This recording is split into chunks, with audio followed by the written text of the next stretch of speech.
দর্শক, চট্টগ্রামের খাতুনগঞ্জে বাজার সিন্ডিকেট নিয়ে কথা বলছেন চট্টগ্রাম সিটি কর্পোরেশনের মেয়র ডাক্তার শাহাদাত হোসেন। আমরা সরাসরি চলে যাব সেখানে।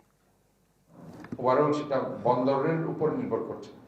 তো ওই জায়গায় যদি আমরা মোটামুটিভাবে পণ্য সরবরাহের ক্ষেত্রে যদি আমরা সহজীকরণ করতে পারি, বিভিন্ন ধরনের যে প্রবলেমগুলো সেখানে আছে, কাস্টমস, ভ্যাট এগুলো নিয়ে, এবং অন্য যে আপনার সেখানে বারগুলো রয়েছে, সেগুলো আমরা যদি বিবেচনা করে যদি আমরা একটা সহজীকরণ প্রক্রিয়া আনতে পারি, সোফার আমরা মনে করছি আমরা অবশ্যই একটি চমৎকার জায়গায় ব্যবসায়ীদের নিয়ে যেতে পারবো বলে আমি আশা করছি।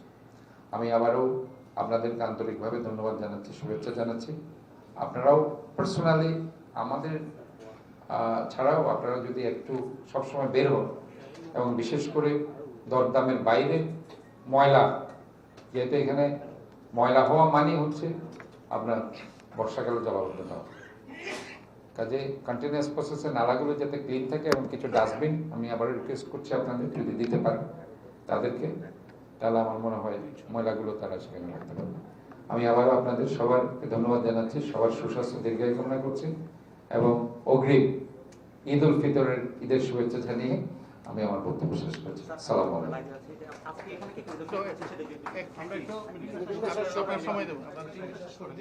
আচ্ছা, আমাদের মূলত যেটা আপনারা যেটা জানতে চেয়েছেন, আমরা এখানে নিত্য প্রয়োজনীয় দ্রব্য, আসলে খাতুনগঞ্জ যুগ যুগ ধরে এটা বাংলাদেশের জন্য ব্যবসায়িক একটা প্রতিষ্ঠান, একটা ইন্ডাস্ট্রি।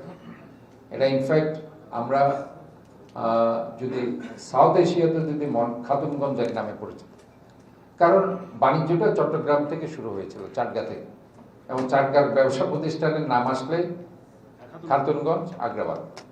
কাজে ওভারঅল এইদিকে কিন্তু সারা বাংলাদেশের মানুষের চোখ থাকে, সাউথ এশিয়ার চোখ থাকে খাতুনগঞ্জের দিকে। তো আমি যেহেতু চট্টগ্রামের মেয়র, যদি এখানে কোনো কিছু সমস্যা হয়, শুধু সমস্যাটা ওনাদের হবে না, সমস্যাটা আমার ঘরেও আসে, এজ বিকজ আমি এই শহরের মেয়র, যেটাকে বললো অভিভাবক বলা হয়। কাজে দায়িত্ব আমার ঘাড়ও আসে। তো যার কারণে আমি পার্সোনালি এসে দেখলাম যেটা আসলে অনেক ক্ষেত্রে কিছু কিছু মিস ইন্টারপ্রিটেশন ছিল, বাট এখানে অনেক স্টেবল আছে। হয়তোবা খুচরা বাজারে গিয়ে তারা কিছুটা বৃদ্ধি করছে, এই ব্যাপারে আমরা কিন্তু নজরদারি আনবো। খুচরা মার্কেটগুলোতে তারা যাতে অতিরিক্ত বিক্রি না করে। আমি শুনতে পাচ্ছি এখানে তেলের 1 লিটার 177 টাকা, খুচরা বাজারে গিয়ে সেটা। দর্শক, চট্টগ্রামের খাতুনগঞ্জে বাজার অভিযান নিয়ে কথা বলছিলেন চট্টগ্রামের মেয়র ডাক্তার শাহাদাত হোসেন। আমরা সরাসরি ছিলাম সেখানে।